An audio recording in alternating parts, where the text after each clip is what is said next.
I'm Martin Tyler, and you're listening to Harry Symeou.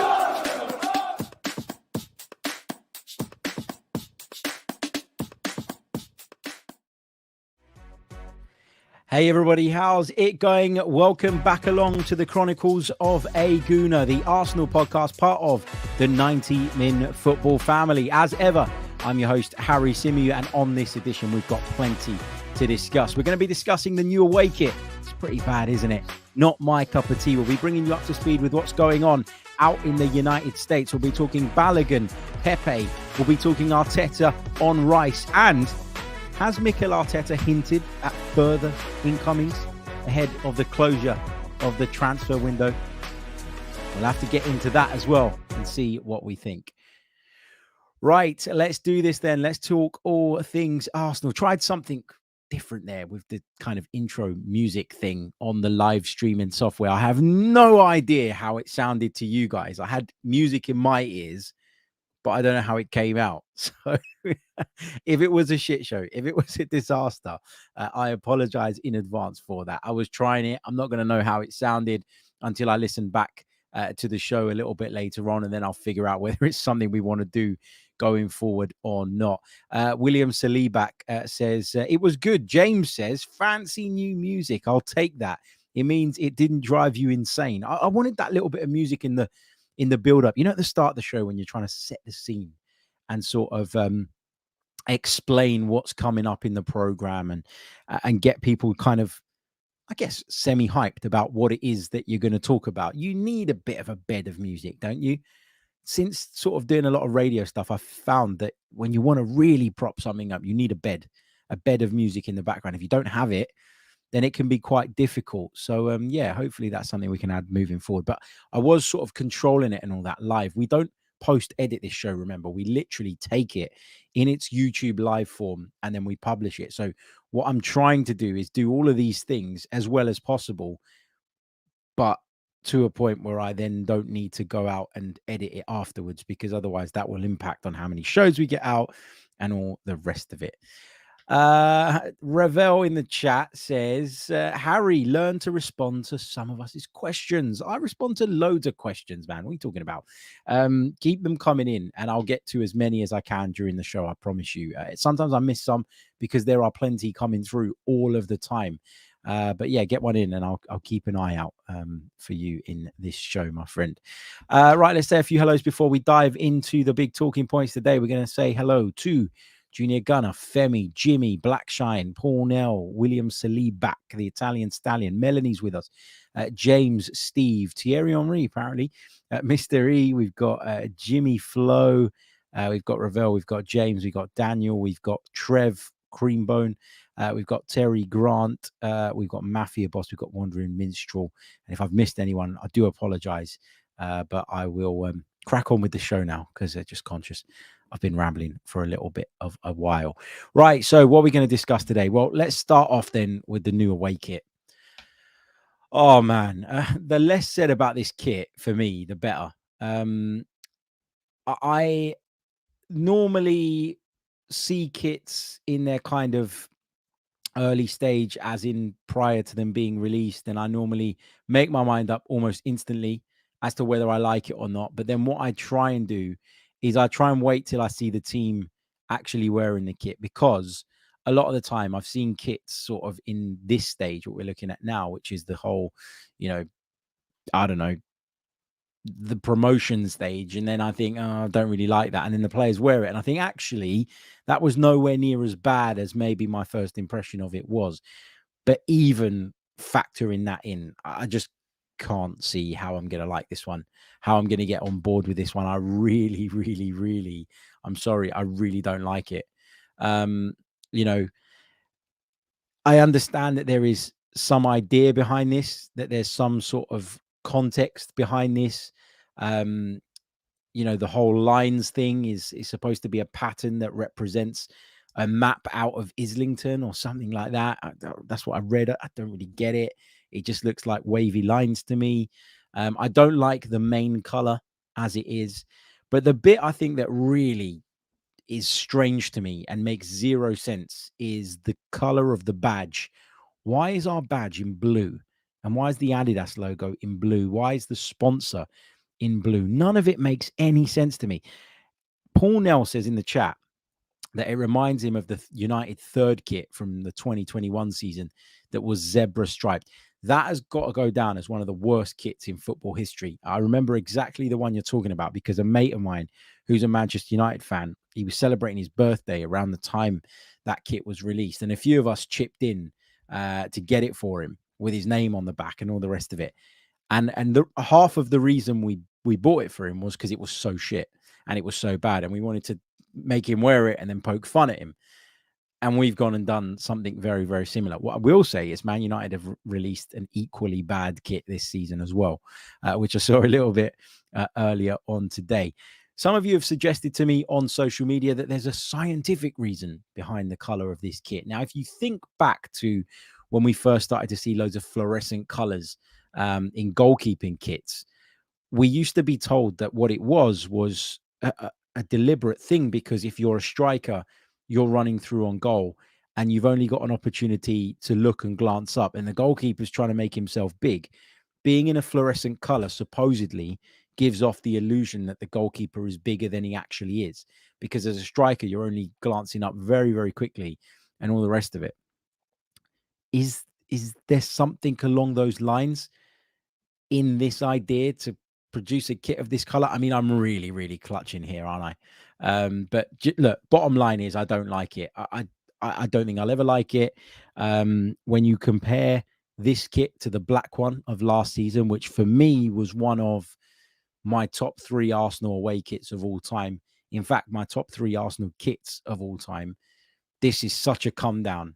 Now, I'm going to give Adidas the benefit of the doubt here because generally speaking, they've been really, really good with the kits.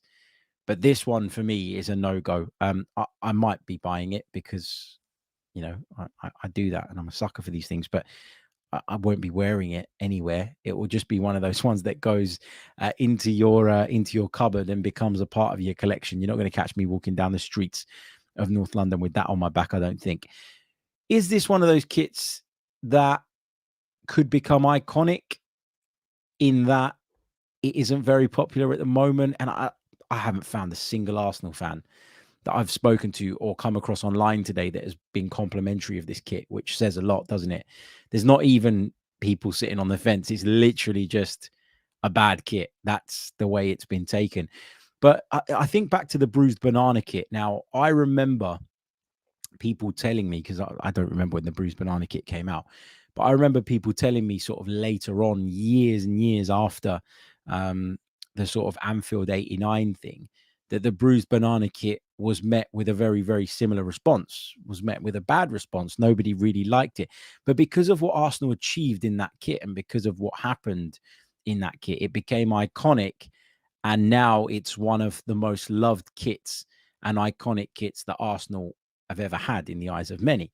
So is there a chance that, you know, for example, let's just throw it out there, Arsenal go on and win the Premier League this season, go on and win the Champions League? Is there a chance that this kit goes from literally 0 to hero status?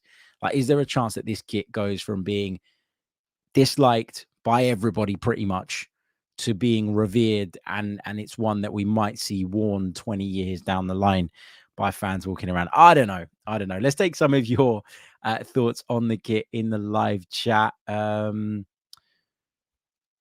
Travis says, I like the new away kit more than most of our past third kits. See, I think some of the third kits are crap. I agree with you, but they're third kits. So you're not going to wear them that much, and they're not home or away. It almost feels like something they're doing as a bit of a token gesture because that's the way of modern football these days.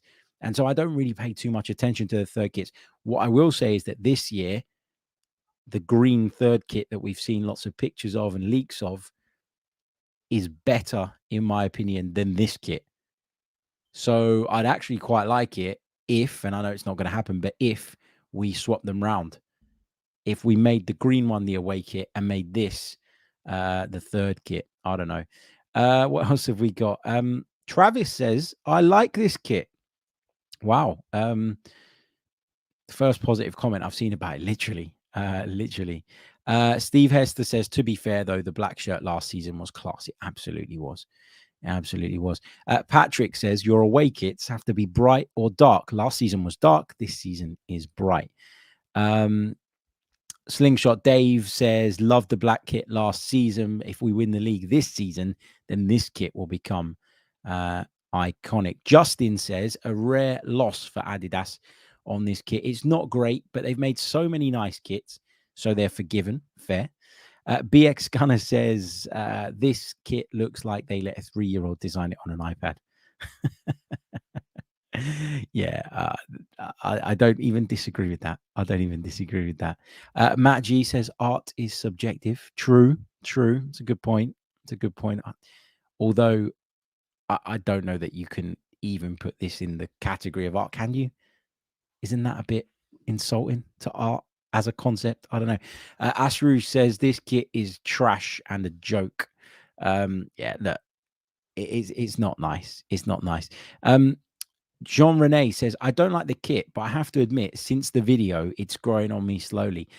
The video is fantastic. If you haven't seen it already, there is a video that the club have put out here. You'll be able to get a little, hold on a second, let me mute that before I get done for copyright. You'll be able to see the video sort of rolling in the background here. If you're watching us on YouTube, there's an incredible video, to be fair. It features Saka, it features Odegaard, it features Martinelli briefly. I think Saliba's in it too. A few famous faces as well, which is pretty cool. Yeah, it's a great video. There's no question about the video, and you know these release videos are great. And actually, the Adidas videos seem to be better than the club ones at the moment in a lot of ways. I absolutely loved the video that Adidas put out on Declan Rice when he signed, the sort of announcement video that they dropped. I thought was brilliant. I really loved it. But anyway, that's where we're at on the kit. It is what it is. Nobody can do anything about it. I'm sure this one's not going to sell out like the black one did. This is one that, if it does ever sell out, will sell out in the future if it goes on to become iconic, because we managed to achieve something massive in it. But anyway, let's bring you up to date with the rest of the latest Arsenal news. Let's take a very short pause and then we'll dive into the rest of the topics. Okay, let's do it then. Let's move on. Martin Odegaard is back in light training, having missed the game against Nuremberg through injury. He pulled out, obviously, at the last minute. He was due to start that game and then felt a little something, so had to pull out. It was just light training that Martin Odegaard took a part in, but he is expected to be available to play some role in the game against the MLS All-Stars, which is coming up very, very soon. Leandro Trossard back in training too. He, remember, of course, went off in the game against Nuremberg with an injury, but seems to be okay. Let's talk Folarin Balogun, because Inter, it seems, are going to push even harder now to get a deal done for the US men's national team striker. Why, I hear you ask? Well, if there was any chance of the Romelu Lukaku deal being revived, remember, Romelu Lukaku is in limbo at the moment. He's returning back to London from what we understand. He is, of course, officially and technically a Chelsea player, but it looked like a few days ago even that Romelu Lukaku was headed back to Inter. He'd spoken throughout his time back at the Italian Giants of his desire to play there, and, you know, of how sort of much he, you know, appreciates the surroundings at San Siro and what Inter is as a football club. And he's very, very often spoken about what it means to him. But he seems to have upset a few people of a Nerazzurri persuasion. Now, of course, he has been in talks with Juventus, which was discovered by Inter a few days ago. And it has seen Inter get incredibly frustrated, angry, disappointed at the whole situation. And essentially, by the looks of it, pull the plug on any deal for Romelu Lukaku, turning their attention elsewhere. Now, if you needed any sort of evidence of how serious this offense of speaking to Juventus is seen in the eyes of the Inter fans, well, the Curva Nord, which is the ultras group at Inter, have released a statement, and they've said this: "We will never see each other again. You have betrayed all of us. We always defended you in difficult moments, and now you've stabbed us in the back. You are selling yourself to the highest bidder after kissing our badge. you are not a real man. So yeah, that is the end for Romelu Lukaku's chances, you would feel, of going back to Inter. Apparently, Juve are the front runners to sign him now, but it's dependent on what happens with Dusan Vlahovic. So we're going to have to wait and see how that develops. But the reason I bring this up is because I think this does have a knock-on effect, and this could potentially impact what happens with our player, Folarin Balogun, who, of course, is being linked with a move to Italy to play at centre forward. Now, yesterday, Folarin Balogun spoke to the media, and my colleague in the United States at 90 Min, Lizzie Bescherano, asked him a question about joining Milan. We played a clip out on the show yesterday. I'm going to play the clip again for those of you that haven't heard it or seen it. He starts off by talking about the US women's national team, who of course take part in the World Cup, which kicks off in a couple of days' time. But then Lizzie asked him the question about his future. She asked him whether he was interested in a move to Milan. And let's just say Folarin Balogun didn't exactly deny it. For US soccer, I mean, this is what needs to happen. I think it's going to become bigger. As I said from the beginning, this is just the start for US soccer. I definitely think the future's bright, so I'm sure they'll bring a lot of attention, and it's just about retaining them. What do you think about the league as a whole? Is maybe MLS in the plans somewhere at some point in your career? I mean, yeah, I'm still quite young, but so I'm sure like my focus for now is in Europe and trying to just do the best I can. But I'm sure you never know what could happen in football. I'm sure at the end of my career or towards the end, it might be an option. And you never know the direction it could go in. If it becomes bigger, you never know what could happen. So Nations League was obviously your debut with the U.S. men's national team. What went through your mind when you were putting on that jersey? Yeah, I mean, I was so proud, you know. Even thinking about it now, I just overwhelmed with emotion. It was such a fantastic time for me. Probably the best month of my life, you know, not even my career, my life. I just met so many new people. The experience in general to play in front of the home fans, it was amazing. And then of course the winner is just fantastic. The Women's World Cup starts this week. Who you're supporting? I mean, obviously you play for the U.S. national team, you're probably supporting the U.S. Do you pay a lot of attention to that women's soccer tournament? I mean, goes without saying, of course, they'll have my support. Before, I haven't really paid a lot of attention to just women's football in general. I think I've just genuinely just gravitated towards watching men's football, but I mean, it's becoming bigger, and definitely I'm going to be paying attention to it. Okay, so obviously there's a lot of talk of a move to AC Milan and the summer transfer window. Are you looking for that move or fighting for a place on this team? To be honest, I mean, I was away for the year, so I'm just back. I'm obviously just focused on pre-season with the team. It's nice to see everyone, the staff, but I'm really just focused here, and of course my agent and my family are dealing with this. And now, obviously, you're playing with the U.S. men's national team. You're playing with a lot of these players, and you're against them at the MLS All-Star. How are you feeling about facing former team members? Yeah, I mean, it's amazing. It's a new chapter for me. So nice to just be back here. And I mean, definitely, I'm sure I'll see some of the players that was at the Nations League for my first tournament, and I'm sure I'll say hi to them and we'll catch up. What did you guys make of that? Sorry that I had to run the entire clip. I was trying to figure out how to skip through the beginning of it while we were live streaming, and I couldn't work it out at the time. So you had to listen to a bit of chat about the US men's national team and all the rest of it as well. Not saying that stuff's not important, but of course, our priority here is the mighty Arsenal. And it took a little bit of time for that clip to get to the point where Folarin Balogun was asked about whether or not he's interested in a move to Milan, or if he's wanting to fight for a place in this team. I'm interested to get you guys' reactions on that, because I didn't see that as someone who's 100% committed to Arsenal. Now, you know, maybe I'm wrong. You know, maybe it's wrong to cast the judgment on somebody who, you know, has literally spoken there for a couple of minutes. You know, you don't know the person, you don't know the ins and outs, you don't know the conversation that's gone on between him and Mikel Arteta, him and any potential new football clubs, etc., etc. But just listening to that, I didn't get the impression that this is someone who is desperate to earn a place at Arsenal. And we've seen players come in lately. Look at Declan Rice, right? When he's come in the door, just the way he speaks, his whole demeanor, all of it.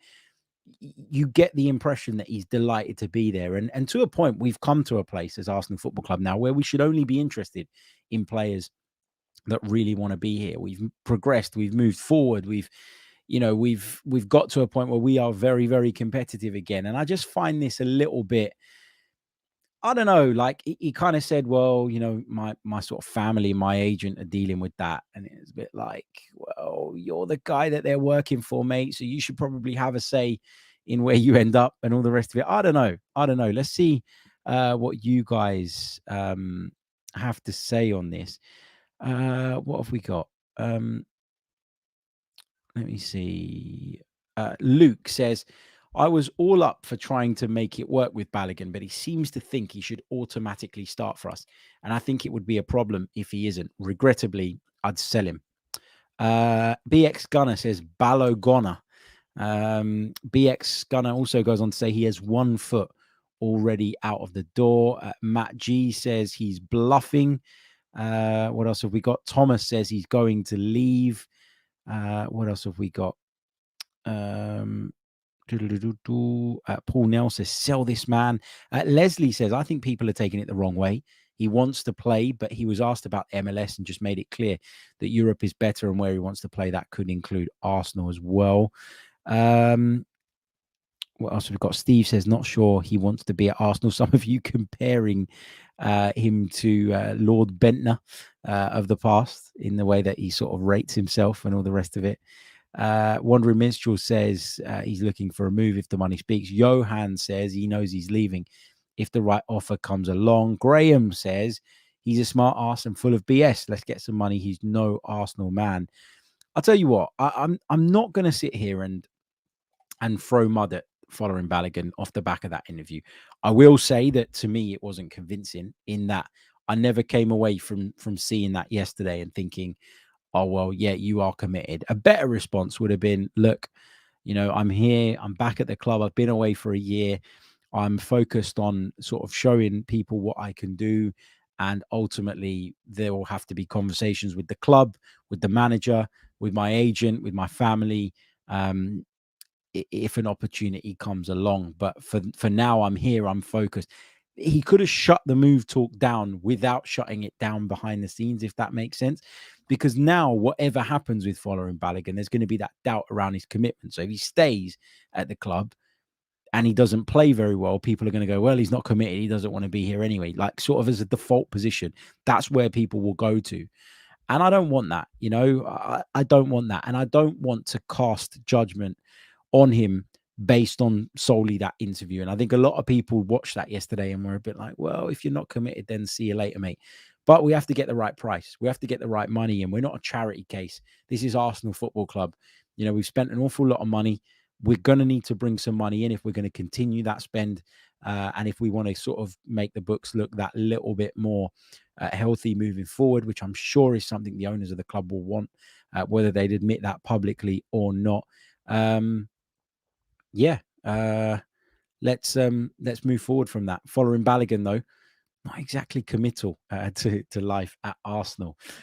Junior Gunner says, thoughts on Rory's comments made on TalkSport earlier. Gets a lot of stick, but I thought he was bang on the money. Which bit are you talking about exactly? Because I'm going to share a little bit with you. Hold on. Will I get struck off for playing this? Honestly, I don't know, and I don't care. I'm going to play it anyway, because this was, yeah. Right, let's have a look. Let me share this with you guys. Hold on, because I've responded to this on Twitter, which I'm sure you've seen, which is why you're asking me about this in the first place.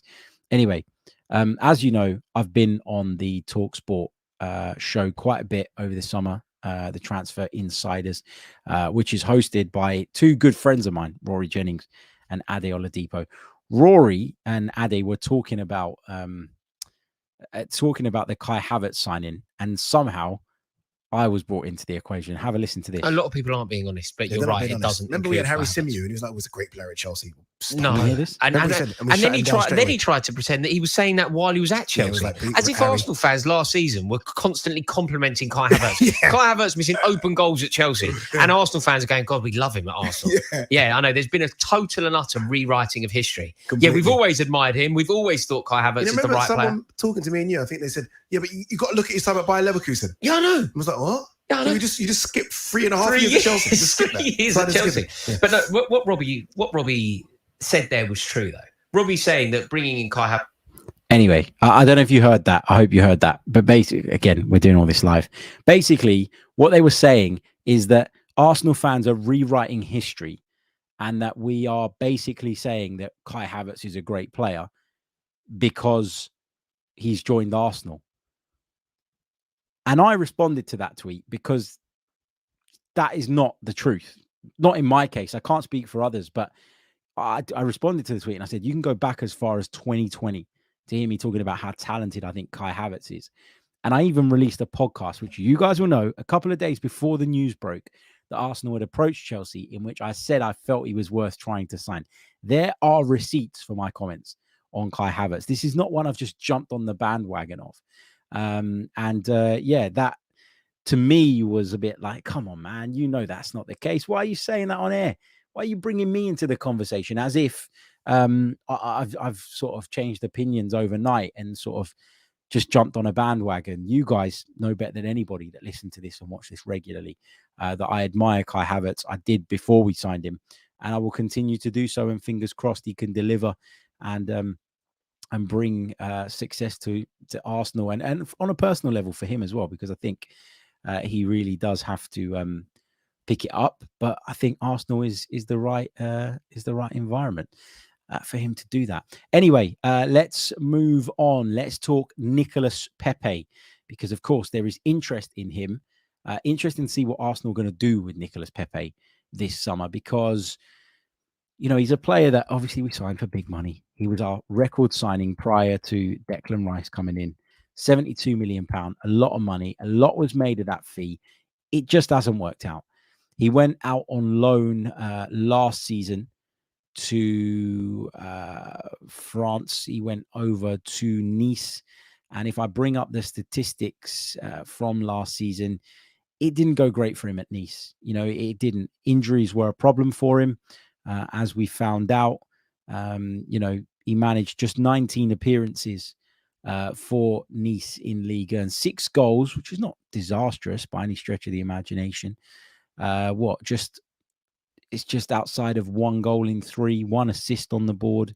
But Liga was, it wasn't a great return for him, because when it got to January, up till January, he was doing all right. He scored 1, 2, 3, 4, 5, all 6 of his goals, all 6 of his league goals up to January. And then he picked up a knee injury, which saw him miss the next 1, 2, 3, 4, 5, 6, 7, 8 games. Then he returned for 3 games, and then he missed another 8 between then and the end of the season. So injuries were a real problem for Nicolas Pepe. Obviously, he is back at Arsenal right now. He's not on the US tour, as we know, but that is due to fitness issues. His contract with the club expires in around about a year's time. So it's kind of now or never for Arsenal if they're going to get any money for Nicolas Pepe. No real bites in terms of interest in him from European clubs at this moment in time. And I'd imagine that's down to the fact that people know how much we paid for him and know that we're probably going to set our stall in terms of what we want to get in just that little bit higher than maybe represents good value for a buying club at this stage. But interestingly, James Bench from CBS Sports spoke yesterday, or reported yesterday, that there is interest in Nicolas Pepe from Saudi Arabia. However, there is a big disparity between what Nicolas Pepe wants in terms of salary and what the Saudis are willing to pay him at the moment. And that's mad. Like, how bad have you got to be for the Saudis to not want to pay big money for you? They are literally going around hoovering up players from European football, overpaying for every single one of them. Yet Nicolas Pepe isn't someone that they're willing to go that extra mile for. That just shows you, and I don't mean that in a sort of derogatory way to Nicolas Pepe. I'm not trying to dig the guy out. I think actually some of the treatment he's had has been a little bit unfair. He wasn't at fault for him sort of being transferred for £72 million. If anything, it was because he looked good that he was sort of sold for that kind of money or purchased for that kind of money. But it just shows you how much his star has fallen. If even they won't pay, even they won't push the boat out to bring him in through the door. But anyway, we'll see. We'll see. So yeah, no move for Nicolas Pepe at the moment. There is interest from Saudi Arabia, but whether there'll be a sort of coming together in terms of the point that Nicolas Pepe's at with regards to the wages he wants and where Saudi are currently at. If there'll be some sort of coming together, some sort of meeting in the middle, then maybe we'll see a deal happen. But at the moment, that's not a possibility, or at the moment, that's not in progress. Also, elsewhere, we've been linked with Moises Caicedo in midfield since January. A lot of us feel that with Declan Rice coming in, that looks unlikely. A lot of us felt, myself included, and I actually got a little bit of heat for this, that Arsenal would only be able to go out and get one or the other, Rice or Caicedo. The likelihood of Caicedo joining us was always going to be quite low. I thought, you know, it's a lot of money. I know we've spent a lot of money, but I just felt that that was just going beyond what the club were probably willing or even able to do, given the other positions that needed addressing as well. Chelsea have had an offer today, or earlier this week, rejected an offer of £70 million. Now, Brighton have made it clear 4 months that they want £100 million for Moises Caicedo.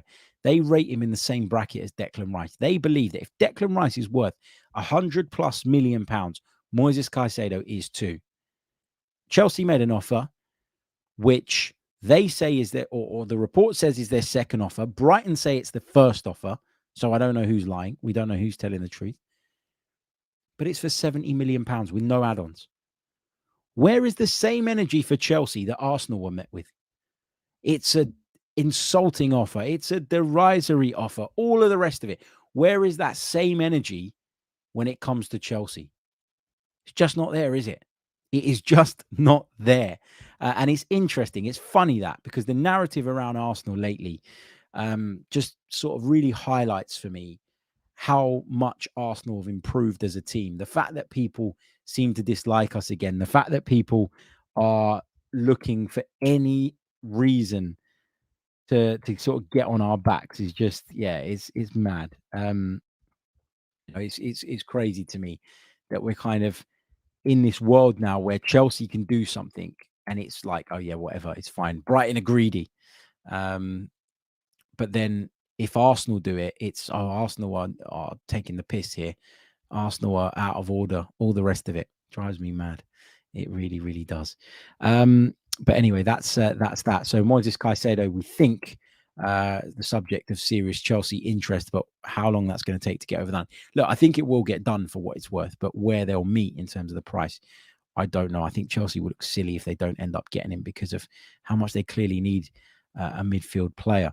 I also wanted to just touch on, we're going to touch on Arteta's comments in a minute, but just wanted to give you guys a couple of quick messages before we continue on with the show. The first one being, guys, if you haven't already, please leave a like on the video. It really, really, really does help. Also, subscribe to the channel if you're brand spanking new as we continue on our journey towards 30,000 YouTube subscribers. I'd love to get there sooner rather than later. Yeah, so subscribe, like, all the rest of it. You know the drill by now. I am considering, I don't know if I'm going to do this yet, because I don't know if I'm going to be able to handle it because I'm an old man these days, but I'm interested to know if you guys would be interested in this, because if people are interested, then that'll probably push me a little bit more to do this. If they're not, then I won't do it. But MLS All-Stars game coming up Thursday, July 20th, 1:30 a.m. UK time. Would you guys be interested in a live stream, in like a watch along of this one? The time is wild, and I'm going to have to sleep before it. The time is truly wild. 1:30 a.m. That means I'll be doing a stream from 1:30 a.m., slightly before, until 3:30 a.m. I don't know. I'll think about it. I'm not making any promises on that. I'll think about it. I'll think about it. I'm just looking as well. Like, the game is not on Arsenal.com. Arsenal don't have a stream of that. You'd imagine that the MLS have the rights to this, so might have to do something to give people a way of sort of keeping across the action. But I'm just reading the comments about this. It's so funny. Dead Stone says, "You're old, Harry. I'm 49. Mate, I've got 2 kids under the age of 5. I feel like I'm 80 at the moment. I have to say they're keeping me on my toes. They're keeping me tired, all the rest of it. What else have we got? Junior Gunner's interested. Chris is interested. Jason's interested. He'll be watching it from work. Steve with some sound advice says, no, give it a miss, Harry. Look after yourself. You're right. Jonathan says, nope, got work in the morning. BX Gunner says, Harry hasn't hit his 40s yet. Correct. Johan says, I wouldn't risk it. NSW says, it's too early. It's on Apple TV, apparently. Angela says, 10:30 a.m. here. Brilliant time. Irfan says, let's do it. And Chev says, 100%.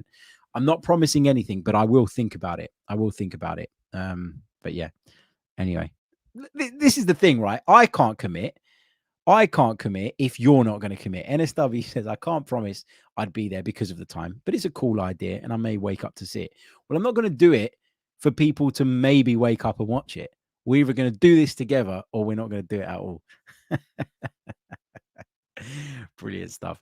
Okay, we're going to talk Mikel Arteta in a minute, as I say, and we're going to reflect on some of his comments coming out of the preseason tour. But first of all, we're going to take a really, really short pause once again. I'm going to bring you a couple of messages about some other bits and pieces, and then we'll get on to that before wrapping up with some of your questions. Be right back. Don't go anywhere. Hey, everybody. How's it going? Okay. First update is there is a new blog out over on, the chroniclesofaguna.com. If you haven't checked out our website yet, what are you waiting for? We're going to start publishing the episodes on there as well.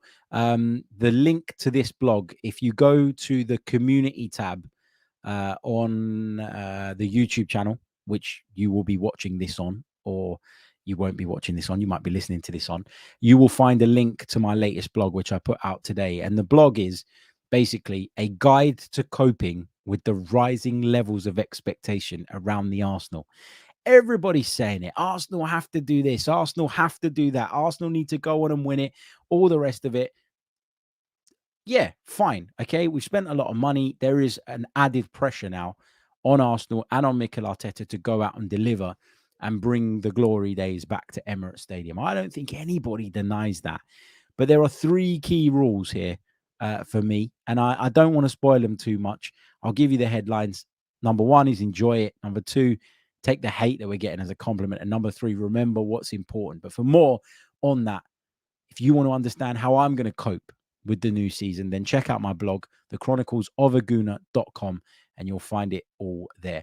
I think it's a decent read, but I'm biased, aren't I?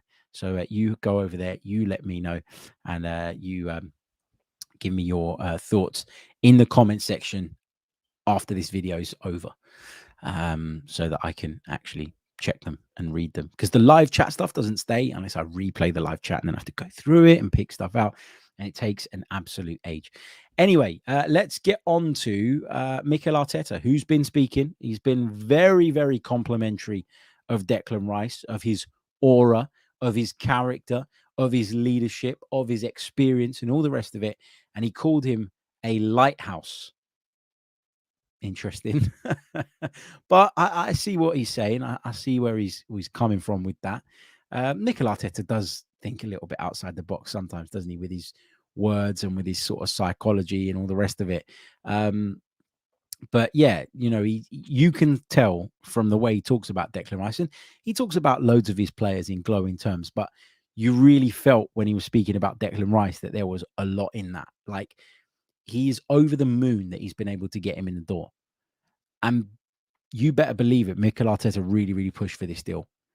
And even though the money that we had to pay was probably a little bit too much in most people's eyes, Mikel Arteta really does truly believe that this player is going to be a linchpin of future success, that he's going to be the center, the epicenter of whatever it is that Mikel Arteta wants Arsenal to become. Not just because of what he brings on the pitch, but because of what he brings off it. And you look at all the pictures. We've talked about the interviews already, how brilliant he's come across. But you look at how he seems to be getting involved with the group, seems to be making friends left, right, and centre. He's already got friends within the Arsenal camp from the England camp, which is obviously a good starting point, because it means that you're not kind of going in as the new guy. You've got a core around you of players that you already know, which makes it that little bit more comfortable naturally. But he looks like the kind of person that could make friends with a wall. Like he just comes across as that type of character. And I think Mikel is delighted that he's got him in. And I cannot wait to see him in an Arsenal shirt. I really can't, which is why I'm tempted to do that stream at 1:30 a.m. I'll watch the game anyway. Maybe we'll just watch it and talk about it in the morning. I don't know. We'll see. But if we do the stream, then you have to tune in. Otherwise, I'll be gutted if I do it and nobody's on it. But anyway, we've been over that already. So he's talked glowingly about Declan Rice. Really, really enjoyed those comments. I beg your pardon. He's also, though, been speaking about transfers. He was asked, as he would be, around what is coming, what is, he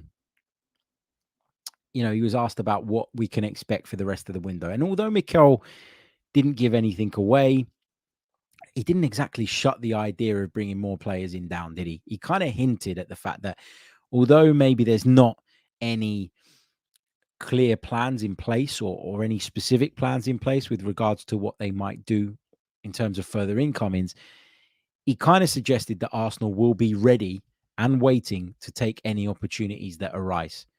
Sometimes you get this in a transfer window. Sometimes you get what's called like a domino effect, where one player leaves one club. That means that club then need to look for someone else, which can then open the door to someone else becoming available and all the rest of it. And sometimes you can benefit from other clubs' business, causing almost a chain reaction and sparking events that lead to you getting an opportunity that maybe you didn't feel was there at the start of the window. So, yeah, it'll be interesting to see if Arsenal do go and bring more in. He did talk about outgoings as well. I think outgoings is where Arsenal's head's at this moment in time. There are a few players that they'll want to get out, that they'll want to get off the wage books, that are probably itching for a move themselves because they'll want to be guaranteed more game time. They'll want to be more involved and all the rest of it. But yeah, it's going to be fascinating, I think, to see how the rest of the window goes. I think we'll get at least one more in. I really, really do. And not because I know that, not because I have any inside knowledge. That's literally a gut feeling of mine. And I think that if Mikel Arteta was adamant that he had the squad that he wanted completely now, he probably would have said something like, well, we're really happy with the business we've done. We've got the players in, etc., etc. And, that's it now. We're going to work with what we got. But he didn't. He left that door open, which is interesting, I think. So, yeah, watch this space. We might get more in between now and the end of the window. But you do feel that there need to be some outgoings as well. And I wouldn't be surprised if those come first. And if Arsenal do any further business, that comes right towards the back end of the window where people get a little bit desperate. The domino effect can have created an opportunity, as I say. And you're then at that point being maybe more reactive than proactive.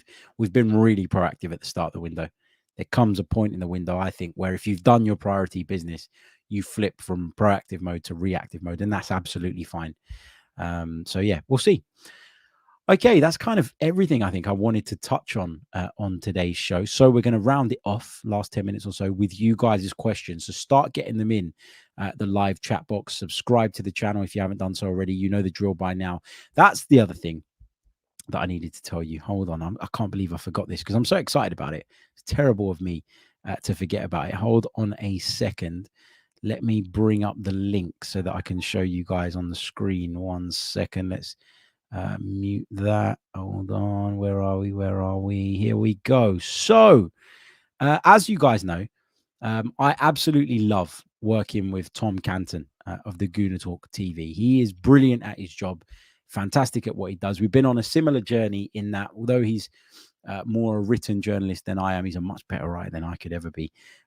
We've been on a similar journey. We have YouTube channels / podcasts. We were doing other jobs, had different careers that we didn't really feel were our calling necessarily. And we managed to make that transition through the communities that we've built on YouTube and via podcasts to doing this as full time and doing this as a job. And Tom, I've got so much admiration and respect for. Recently hit 50,000 YouTube subscribers. Now, to celebrate that, Tom is holding a live podcast event coming up, not a million miles away, from Emirates Stadium, and it's the day after the opening day of the Premier League season. So the Gooner Talk live podcast, doors open at 5 p.m. The show starts at 6. Seating is on a first come, first served basis. The tickets are £22. And Tom is going to announce who the rest of the panel is for this live podcast. But I can tell you that I'm one of them. So I am going to be on the panel, delighted to go down there and support Tom with this event. We're going to be sitting there. We're going to be taking your questions. We're going to be talking Arsenal. I'm sure we're going to be reflecting on the summer window, but also on our first game of the season, which takes place the day before. It's a really, really good time to do this. Really looking forward to it. And if you want to get your tickets, because they are going to sell out, knowing Tom, then go down to the description. There is a link there. You can get over there and you can book your ticket, basically. Okay, well, I'll leave that on the screen for those of you that want to have a little read while we take some of the question.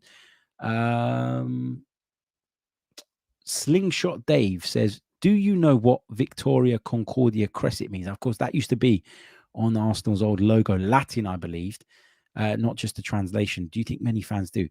It means victory through harmony, from what I remember. Yeah, I think plenty of fans know that. I don't think that's a massive secret, is it? William Salibak says, Harry, with Fofana rupturing his ACL, has he? And Chelsea having to sign another centre-back, can we sell Holdini to them for 20 million and then go and get Caicedo for 40 million plus Balogun? Interesting that you bring up the Balogun thing, because Brighton are one of the clubs that are supposedly credited with an interest in Balogun. So is there a deal to be done there? Nah, I don't think so. I think Caicedo is seen as such a big asset that they'll want to get cash money in for him, for sure. Guns and Yellow Ribbons, big hello to the guys over there. Make sure you check them out. Fantastic Arsenal podcast. Go over to Guns and Yellow Ribbons by clicking on their name. I think you can do that in the YouTube chat. Correct me if I'm wrong. It should take you over to their channel. They say, score the business we have done so far out of 10, and how many do you expect to leave in this window? I'd score the business so far at an 8, because I think we've addressed the one defensive sort of player that we needed in terms of the position. We needed that right centre-back cover, but Timber brings you so much more than that, because he can play right back, right centre-back, also frees up Ben White. I think we needed to do it because we have concerns, shall we say, about Tomiyasu's ability to stay fit as well. So that was a top bit of business. We needed a top midfielder. We've brought in a game-changing midfielder. So that's really, really good business too. Kai Havertz, we think, is going to play in midfield. The reason I can't give it more than an 8 is because I'm unsure about Kai Havertz playing in that midfield role. I'm not unsure about his talent. I think he's a fantastic player. I'm fine with Arsenal signing him. In fact, I wanted them to sign him. But I just wonder if that role is the right role for him. I'm kind of at the point now where I'm almost trusting Mikel with that, but I'm not totally convinced in my own mind about that. So 8 out of 10 for me in terms of the window so far. I think if we got one more, then you could go as far as saying it's a 10 out of 10, depending on who that is. We're very, very close to having another good summer. And our summers seem to be getting better and better and better under Arteta, under Edu, under the ownership. And it's great. How many do I expect to leave? I think Lokonga will leave, maybe on loan, if not permanently. I think Tavares will go. I think that Balogun might go. And I think that Marquinhos might go. That's at least 4. Maybe you're talking 5. Look, I don't think we're close to agreeing anything with regards to Partey, although Sky Sports, Dharmesh Seth earlier today was reporting that if a good offer came in, Arsenal would be open to it. Lots of talk about Kieran Tierney towards the back end of last season, but nothing's come up as of yet with him. I think you're probably talking about 5-6 in total leaving the football club. That's where I'm at on that. Okay, what else have we got in the live chat box? Chris says, where do you see Rice's long-term position, Harry? I think 6. I think 6. I would personally keep a hold of Partey and play him as an 8 for now. But I think based on something I read the other day from David Ornstein, I think it was from The Athletic, there's the sell to Declan Rice has been you're going to play as a 6. So Yeah, we'll have to see. Leslie says, unfortunately, she can't make it because she's driving to Ireland that day. She can't make the live show. Wish it were the evening of the match. Have a word with Tom. It's out of order on Tom's part. You know, he really should have done it on the. I'm just kidding. It's unfortunate, but I'm sure there'll be other opportunities.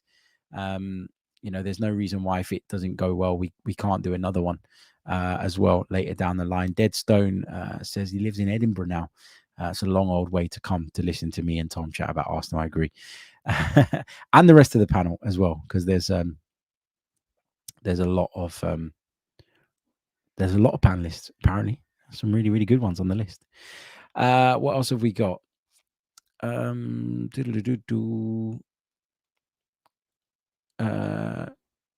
Morphy is only giving the window a 6 so far. Says still need to get rid of the average journeyman. I agree that there's players we need to get rid of. I'd get rid of Holding. I'd probably get rid of El Neni. I don't disagree with that, but are they causing us a problem? Not if we have the depth that means that they don't need to play. In which case, why would I unnecessarily hate them or point at them? You've put Jorginho in there in a comment further down the chat, which I think is nonsense. I think Jorginho has been really good for Arsenal, actually. Much better than anybody expected. And people that were super critical of that signing have had to eat humble pie on Jorginho. So I'm not having Jorginho in that. Not having him in that at all. Robbie joins us. He says he's joined us from Idaho. Stoked to catch us live. Good to see you, mate. Thank you for joining us. He says, how likely is it that Tierney stays? At this moment in time, I think it's very likely. I was listening to someone speak about it yesterday. I think it might have been Charles Watts, who was talking about sort of the fact that for Kieran Tierney to leave Arsenal, somebody's going to need to match the wages he's on, make it worth his while in that sense, plus give Arsenal a significant fee. And there isn't really that many clubs that can do that, certainly not outside of the Premier League. And I think that was in response to people maybe asking if a return to Celtic was on the cards. Newcastle, we thought were interested, but it doesn't seem like they're ready to make a move. Looks as though, if you believe the reports, they're looking at alternative options, maybe because of those financial reasons that I've just highlighted. Some people have suggested Aston Villa. I don't want to sell him to Aston Villa and Unai Emery, although obviously the two clearly know each other and maybe that plays a part. I don't know. We'll have to wait and see.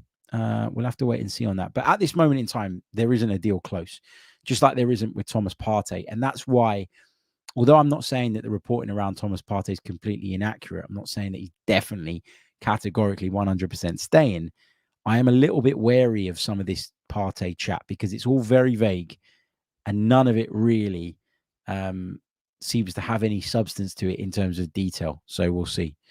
We'll see. Okay, I am going to leave it there, I think. We've been going for nearly an hour. A big thank you to everybody who has, of course, listened into the show. Means so much. I'm really, really grateful for your time.